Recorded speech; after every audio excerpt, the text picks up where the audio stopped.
Well, if you heard one scream louder than all the other screams, that was the scream of our guest, Debbie Gendler.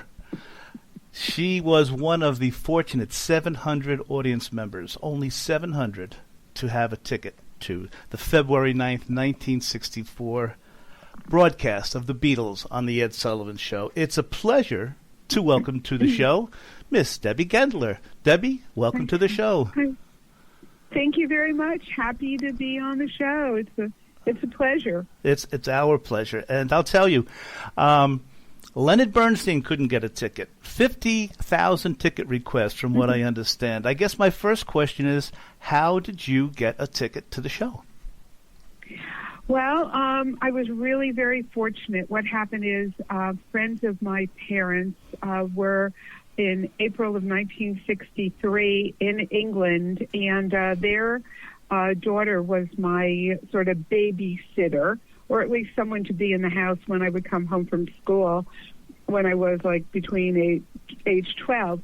And my sitter would always make me watch American Bandstand. So when her parents were in London, they thought, that I liked music, and they wanted to bring me back a gift. And as a result, they went into a record store called Soho Record Store in London, and they asked what was the best-selling record of the day, and they said, well, this is, and it was Please Please Me. So they brought home a copy of the album, and I took one look at these guys who were the most gorgeous, gorgeous-looking four creatures I had ever seen, who walked on the earth and never even heard the music, but fell immediately in love with them. And I tried desperately to get friends to love them as much as I did when I started to play the music at my school. I was just in 8th grade then, and no one else seemed to like them. So inside of the album was a little note: if you love the Beatles, why don't you join their fan club? So I wrote a letter to the address that was inside there, and many months went by, never heard anything until very late October 1963.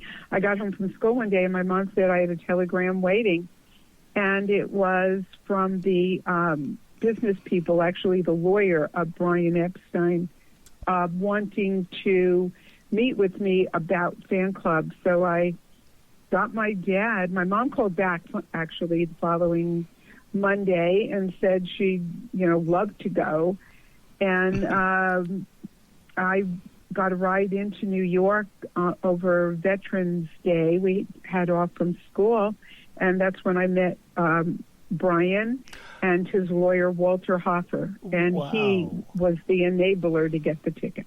What do you remember meeting Brian? Was there anything that stood out?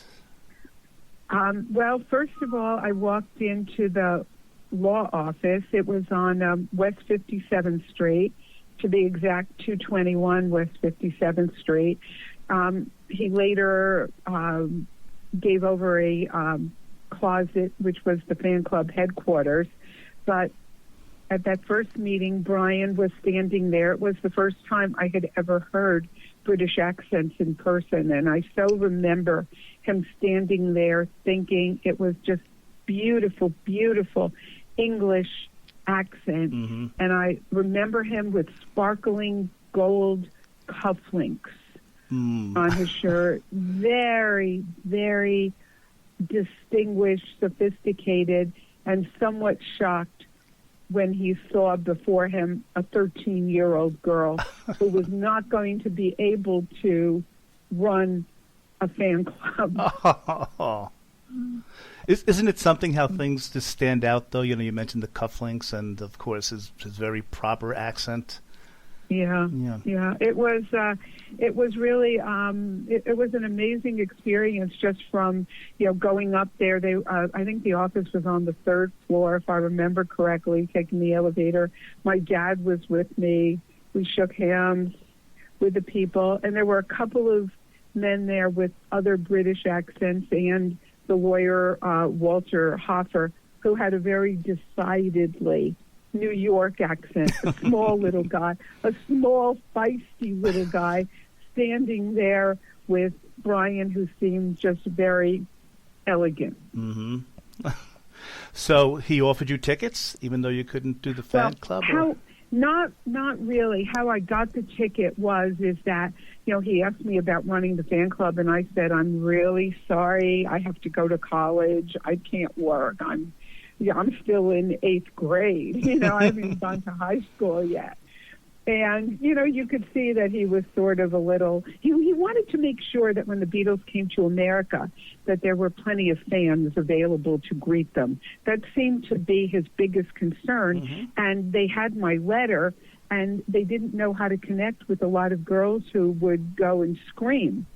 But I said, I would do anything to go and meet them and be available. And he, thanked me very much. And as I was leaving with my dad, this whole meeting took like 15 minutes. That was it. And as I headed back to the elevator to go downstairs, Walter Hoffer's secretary, or like the receptionist, called me back and said she had just gotten this note from Mr. Hoffer that she should get my name and phone number, that he thought that there would be another use for me down the road sometime. And as a thank you, if they were going to complete the deal with Ed Sullivan, the deal was not done yet that day. I later found out the deal was done the next day.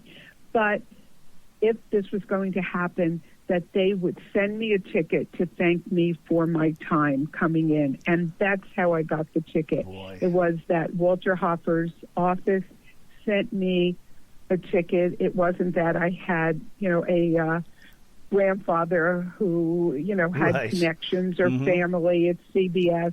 No, it was totally because I wrote that letter back in early May of 1963 when I was a lonely fan. Boy, and you that started the magical magical journey to February 9th. Mm-hmm. I guess once the Beatles, after January of 64, there must have been a lot of jealous classmates knowing you were going to the Ed Sullivan Show. Probably. I don't really know. I mean, it was, I lived in New Jersey. It was a very small, rural town, the far end of Bergen County, just south of Suffern, New York. And, mm-hmm. I don't really know. I think that there probably were other jealous girls, although it really didn't get to that level until a bit later down the road. It was pretty much just a thing that, my parents were very indulgent of me, as many would have, reflect now. And they knew that this was of great, importance to me, and took me there for that Sunday night. And I was never really questioned about, school the next day or anything like that, or my homework. It was, all about getting to that Ed Sullivan Show and getting my seat. So take us through the day. What did you the night before say, okay, I'm going to wear this, or I'm going to wear this, or were you all excited about? Really interesting you asked me about wearing what I was going to wear. It was a big deal to figure out what I was going to wear. Absolutely. Okay? And it always was through all the times I went to Beatle concerts or the press conference at the Warwick a year and a half later, and all of that. Selecting the clothes, especially being a teenage girl, was really vital. And I spent a lot of time in deciding what I was going to wear that evening, because perhaps the Beatles would look up where I was sitting, and I had to be dressed just so. And so my mom gave me a necklace to wear. So if you see that shot of me, people look back, and, it was like during the All My Loving song where I was on camera the most. I'm wearing this necklace that my mom let me wear, and wore this skirt and this top, and and now I look back at it. I'm friends with Andrew Solt, who now owns the rights to all the Sullivan shows, right. And I was just at his office actually last Tuesday talking to him about other things, and we get together from time to time, and Yeah, we always talk about that. And I said, if I only knew that 50-plus years later that clip would still be showing, I would have definitely demanded hair and makeup. Oh, but Debbie, you stand out. You would just, I remember you brushing your hair back a little bit on the side. Mm-hmm. Yeah. Yeah. Now, were they assigned seats, or you just got in and wherever you sat, you sat? Because that was a nice They were, seat. yeah. They were basically, I was brought to a specific seat. So it wasn't just lining up and you charge in. As a matter of fact, I had difficulty getting into the theater. We parked, my mom took me on that Sunday night, and we parked on West 50-something Street, and then walked over to Broadway to the theater. Now, I'm sorry, Debbie, what time was this when you parked? Well, I would say it was probably about 6:15 when I got there. Mm-hmm. And the show started at 8 o'clock. Right. And I think the doors opened at 7:15, so I wanted to get there a good half hour ahead of time. And by the time we got 1 block away from the theater, close to Broadway, there were barricades, and there was New York City police officers all surrounding the area. There were lots of kids running down the streets, which I assumed they were all headed to the theater. I had stopped the day before in front on that Saturday at the Plaza Hotel, and to look up at the plaza where the Beatles were staying. So I heard and talked to a lot of fans. I never said that I had a ticket to go to the Ed Sullivan Show the next day, but I was there screaming out front, and so I knew that there would be a lot of people outside the theater trying to still get in. And even though I had a ticket that was mailed to me, fortunately my mom was with me, because if she wasn't, I know that I would have never been able to get through, that the police would not have believed the ticket and thought it was, deceptive. Even she had to go over to a police officer to try and get me through. Oh, boy. At that time, he had us stand to the side, and I saw people arriving out of limos and other cars being dropped off in front of the theater and going right into the vestibule. It was pretty cold. It was a cold night, and it was very, I don't know, dank and dark, and like that wet kind of February cold that you could tell snow was going to start. And so I saw other people being dropped off and heading in, and I was really getting worried that all the seats would be taken. So my mom got one of the police officers who sort of believed in her and pushed me through one of the barricades, but there were a couple kids who were pulling on my coat, trying to prohibit me from getting in past onto the sidewalk to get into the open doors that everyone was going through. Right. But I managed to pull away, and then they took my ticket and were, directing people. And I was really upset with the seat that I was given, that I was told to walk up these steps and go there and sit in this seat. And I looked around, and there was one girl behind me who was already jumping up and down in her seat. And I was sort of upset that the seats were not that great, because there were people who were sitting much closer to the stage and down further below than I was. But I decided I just had to be happy I was there. You're in the building. And I kept quiet. Yeah. Fortunately, in the end, what came to be years later, when I suddenly saw the clip, is that the camera was on me. Yes. Oh. Those were great seats that we were given, and they specifically wanted girl fans in those seats that were decided that the director in rehearsal had blocked, that they wanted kids in these seats so that they knew were going to be screaming. Oh, boy. Wow. All right, so let's say it's maybe 7:30. You're in your seat, would you say? Oh, definitely. So what was that like from 7:30 to 8 o'clock? Would kids just scream out of nowhere, or what was the anticipation like? It it was a madhouse, and everyone, we were all already screaming, and we saw all the production people.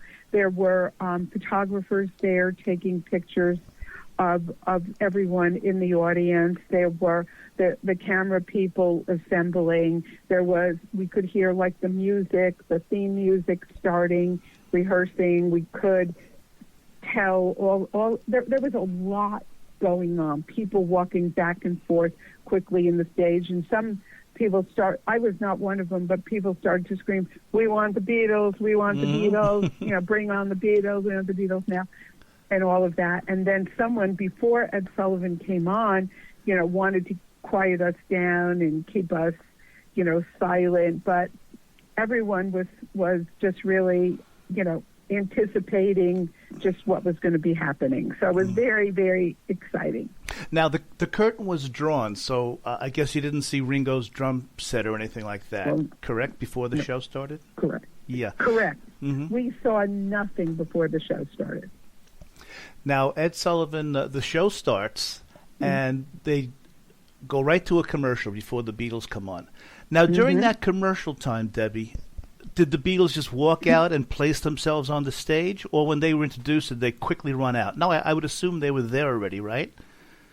They must have been there, but not in front of us. Okay, behind the curtain. So, in other words, you didn't see them. I was wondering if the place would have gone nuts if you could have seen them come out. Yeah. Yeah. Oh, no. And we couldn't see the commercials, or at least where I was sitting. I could hear the music. I could hear the sound of the music and it starting, but it wasn't then until Ed Sullivan actually walked onto the stage.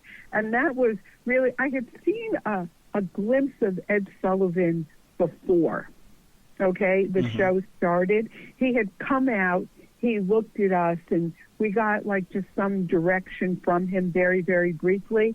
Then he went away, and then he came out again, and then the show started. And that's when he did his introduction and then said the Beatles, and that's when we first saw the Beatles. Boy.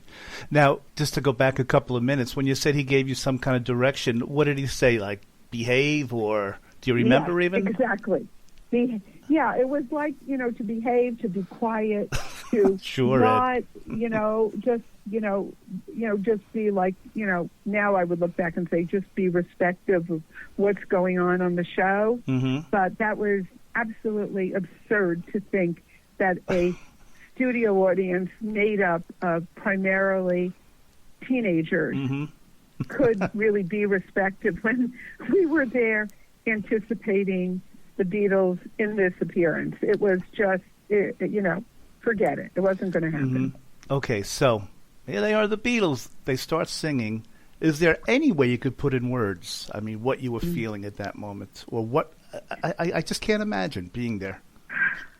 Yeah, it was, at first I tried to stay reserved because I wanted to capture, I really did, I wanted to capture every moment in my head, but it was impossible because it truly was overwhelming.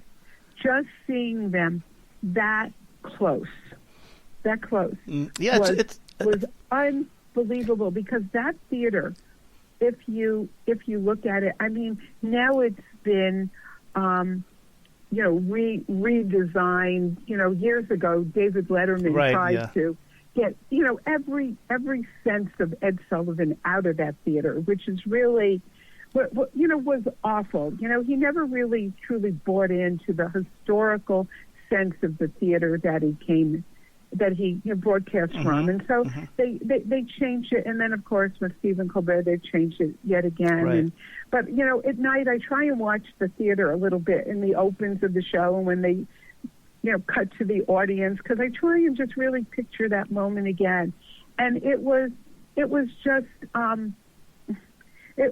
for lack of a better term, it was a magical experience where, the people were jumping in their seats, and we couldn't be contained. And it was, I still remember All My Loving, which was that was the first song. And everyone just ended up losing it, except for these two boys who were sitting a little further down from me to my right. And they were just sitting there. And I remember having enough presence of mind to look at them and thinking, why are they even, why did they even bother filling those two seats? Because they looked downright miserable. The Beatles are taking away their girls. Right? Yeah, I guess. I don't know. It was, I just couldn't understand it at age 13. Yeah. What was wrong with these two guys taking the seats? But I kept really trying to focus on the Beatles, Now, while they were playing the first three songs, All My Loving, Till There Was You, She Loves You, where was Ed? Was he standing right off to the side, or did he go off the stage? But you could see him while they were playing. Yeah, he was pretty much Not that you looked at him. Yeah, so there I was facing, so he was more towards my left on the stage, standing to the side. Right. Off to the side. And he was pretty fixated, not so much on the Beatles as I could remember, but he kept looking at us at the audience, not really being able to comprehend the kind of pandemonium that was going on. He must have had a smile on his face. Yeah. And then I remember as it came to the end of the first three songs and everything, he was edging out, and they sort of closed the curtains, and it was like, oh, you can't do that, bring them back, and it was, it was sad to see those curtains close, but, he said they'll be back, and that's when we all started to scream again. Oh, you didn't know at the time that they would be back for a second act? We really weren't sure what was going on. We weren't instructed, really, or at least I didn't remember that they were on and then they were going to come back till he then said, we're going to bring them on again. So that's when we all got excited. Now, who would have thought, Debbie, that you would also that night see a future Monkey? That's right. Right, Davey Jones with the cast of Oliver. Isn't that something? You know what? It's really funny because all of us who were so fixated on the Beatles and just were so upset with the other acts that were on the show that evening. I mean, we wanted these people off the show. I mean, it was. I remember Charlie Brill and Mitzi McCall. Yeah, it was, and it was torturous to sit through them. I could imagine. Really, people were probably saying, get off, come on. Yeah, get off. We just didn't want them, and it wasn't because of them. It would have been anyone, but it just really came to the pinnacle of wanting the show to get the Beatles back on when it was their turn. But Davey Jones was really interesting because it was British. We all, at least, I would say that's probably when we were the most quiet, quietest through the show, was because, well, at least here was another Brit, and we could handle it. Yeah. Do you think Ed booked them on there because they were British? I mean, Tessie O'Shea also, although she was kind of an older woman, right? But an older woman. Yeah. I have no idea. Yeah. It's what only the speculation. Process was. I have actually had the opportunity to ask Vince Calandra, who lives here in L.A., and we talk quite frequently. He was the stand-in for George Harrison during rehearsal when George was ill. And I've had the chance to talk to Vince about the booking, and he wasn't a booking person at that point yet. He was still like a PA on the show. But he said he didn't think anything really went into it of planning. I mean, they knew from November that the Beatles were going to be on that show, February 9th, and then do subsequent shows. So they had that all planned out. And, Debbie, you saw the Beatles in color that night. Right? Yeah, exactly. Right. When you think of it. Yeah. So finally they're ready to come back for their second set with I Saw Her Standing There and I Want to Hold Your Hand. They finished that, What was the feeling like? Oh, what a letdown! It had to be. Oh, right? Yeah, it was. It was so sad when the show ended and Ed Sullivan came out and said it's the end, and there's like school the next day. Oh my gosh! Drive home safely. It was like, we couldn't leave our seats. We were hoping the Beatles would come back. We say were hi hoping, or something. Yeah. but no, they were whisked out of there as quickly as could be, and I guess fans that stood by the stage door may have seen them. Mm-hmm. I don't know, but we inside know they quickly tried to get us, out of the theater, cleared out. It was already, 9:00 a Sunday night. Everyone just wanted to go home except us, who just sort of tried to linger there. Make it last, right? The last breaths of the same air that we were able to breathe, that the Beatles were breathing, So you're out of the theater now, unfortunately, and your mom's waiting for you. What happened then? Oh yeah, that was I got out of the theater, and my mom. It was really cold already, February. She was waiting diagonally across the street on Broadway, on the corner, just freezing, a hat on, coat, gloves, and I saw her, and I walked across the street and then to her, and she took my hand, and I just tried to tell her it was like the most amazing experience that I had in all of my 13 years of life, yeah, right? Sure. And she took my hand and said, "We'd better get back to the car." And I remember her, she said, "Yeah, there's school tomorrow. You better get home." And we held hands, and she walked me back to the car, to the parking lot, and we drove back across the George Washington Bridge to New Jersey and home. And the next day, I was in school. And did any of the kids say, "Hey, we saw you, Debbie"? Not one. What? Nope. Wow. Did they watch it, though? Did most of them watch the show? Oh, yeah. Yeah, of course. Everybody did. 72 million people. Sure. Watched the show. No one said anything, nor did my father, my grandmother, aunts, uncles in New York. No one said that they saw me on the show. And frankly, I did not know that I was caught on camera. So this was 1964. Yes, sure. Right. I never knew I was caught on camera and shown until about 1986 or 87. How about that? Because that's the first time you saw the show, I guess, a replay of the show. That's the first time. What did you think when you saw yourself? I couldn't believe it, but I wasn't the person who identified me. In 1984, all the Sullivan shows were still owned by Bob Precht, Ed Sullivan's son-in-law, who had heard that I had moved. Just purely coincidentally, after I went to college, I got a job at CBS and worked at CBS for 14 years.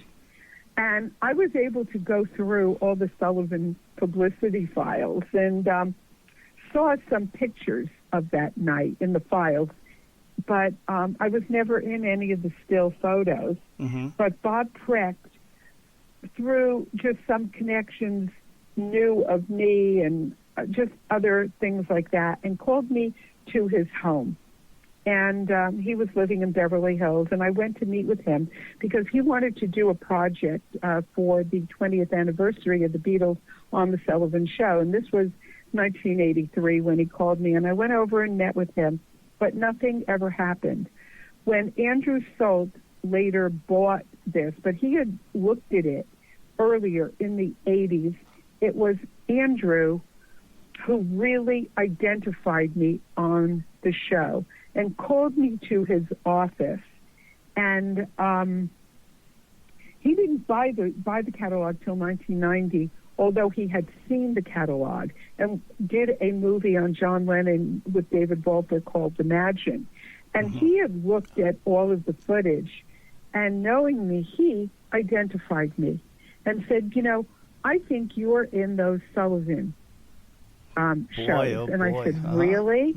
And I went over to his office one day on Sunset Boulevard after work, and he played the shows for me. And sure enough, that's when I saw that I was actually in it. So many years went by where I never knew. So, Debbie, I would imagine because of you must have been to Beatle conventions, or you must have been guests. What are your Beatle connections as a result of this? I mean, because you seem to, you were at the Plaza. Afterwards, what happened? Like, what things have you done since? Well, as a result, that's really a long story. Yeah, really. But to really make it short, what happened is that I did get active in the fan club, and because of that initial meeting with Walter Hoffer, and when they started official fan club operations, I started a chapter in New Jersey. Because they knew me and they hired full-time people, eventually after going through a multitude of real and unreal people with fake names, which the fan club was famous for, always, there was a woman by the name of Bernice Young and two assistants, Pam and Sue, who worked there part-time. I was sent to, in the local New York area, do things for the fan club and be on local TV. So my fan club grew and grew. It was a fairly large club. And through all that, I maintained my relationship with Brian's assistant, Wendy Hansen, who I got to be good friends with, who was really my mentor through this entire Beatle odyssey of many years. And eventually I went to England in 1967, had wonderful correspondences, and got to meet the Beatles in 1965 at the Warwick Hotel after their press conference at the Warwick, and had a lovely one-on-one meeting with them in the governor's suite at the Warwick. And did you stay cool, Debbie? Did you stay as cool as possible? Yeah, right. And so through the years, I've been able to maintain and and try and keep my best up to date on what transpired, and and of course have been to, over the years, some Beatle conventions, although it's really been many years that I haven't really participated. But I was one of the people interviewed at the Grammy salutes the Beatles at the 50th anniversary. I did do a interview, and it's still on tour all around the country. It started in Lincoln Center, and it went to Mall of America and the Guthrie Center in Tulsa. It was in L.A., LBJ Presidential Library in Austin, and it's part of the big Grammy tribute salute. And I was in an interview for the Ron Howard 8 Days a Week documentary, and their additional interviews that accompany the special DVD release. So, I do a little bit here and there. Of course, I love the Beatles. I always love the Beatles. I always will love the Beatles. And, it ended up a big part of my life. And, I look back, and whoever knew that, all these years later, that just getting that ticket would really sort of, plan a big part of what my life's work. Two or three more quick questions. You just mentioned the ticket. Do you still have the Ed Sullivan Show ticket? No, the tickets were taken. Okay. No one has tickets to the show. Of course. Yeah, they took it at the door. Isn't that silly of me? Of course they did. They took it at the door. They didn't rip the tickets in half. The only thing I do have is that Robert Zemeckis did a movie back in the, I don't know, when was it? Wonderful late movie, yeah. 70s. I Want to Hold Your Hand. And was that close to it, Debbie? I'm sorry to interrupt. It really was. Yeah. Yes, it was very close. And I did loan the production company some of my memorabilia that was used in the actual film, including my talcum powder, which they used the actual talcum powder. They didn't make a replica. They actually used up some of my... I got it back in the end, but they duplicated tickets for the Ed Sullivan Show as to what they sort of look like. So from the movie, I do have the replica tickets from the I Want to Hold Your Hand movie. I think Klaus... So that's all I have. I think Klaus Ringo is the character who used your talcum powder, as I recall. That's right. Yeah. That's right. Spraying it all over or letting it go all over. You're probably saying, no, I need that. Don't get rid of all of it. And now you mentioned you met them in '65. What are your memories of that quickly? I know we're pressed for time, but... Okay. Well, basically, it was, through the fan club, Sid Bernstein, who was the promoter of the Shea Stadium concert, was allowed to choose someone to come and be the first official greeters of the Beatles to America on that big 1965 trip. So I was invited to be there, welcome them, and that was, I would say, my most awesome experience ever in actually meeting the Beatles. So I went to their press conference. I was there in the lobby of the Warwick when they arrived directly from the airport ushered into their to the hotel, up the elevators, and then probably 20 minutes to a half hour later, they were already on the mezzanine at a press conference that I attended. And then after that was over, I was brought upstairs to meet the Beatles, and it was a lot of pandemonium there, and I can just tell you really briefly, I was terrified because there was a girl who, when I was brought upstairs after the press conference and after they brought the Beatles back up there was a lot of press up there. Cousin Brucey from WABC was there, I remember, and Brian and all these other people walking around. And as I was led off of the elevator into their suite, which was called the Governor's Suite there on the 33rd floor, there was a girl who was outside of the windows on the fire escape. She had walked up 33 flights of the fire escape trying to get into the suite. And so there was a lot going on between the New York City police, hotel security, trying to get this girl in off of the fire escape, and she never did get to meet the Beatles, but I was terrified that they were going to think that I was with her and I would be escorted out the way she was being escorted out. So I did get to meet them and say hello, and it's a sort of fun story. But I did have a chance to say hello. That's nice. Before we say goodbye, what are you doing today, Debbie? What does your life find you doing? Today I work in TV. I always have from the days when I went to CBS and right after college. I've spent 40 plus years working in TV, and currently I am director of talent on a Hallmark Channel daily TV show called Home and Family. It's a multi-topic daily show on Monday through Friday, 2 hours weekdays.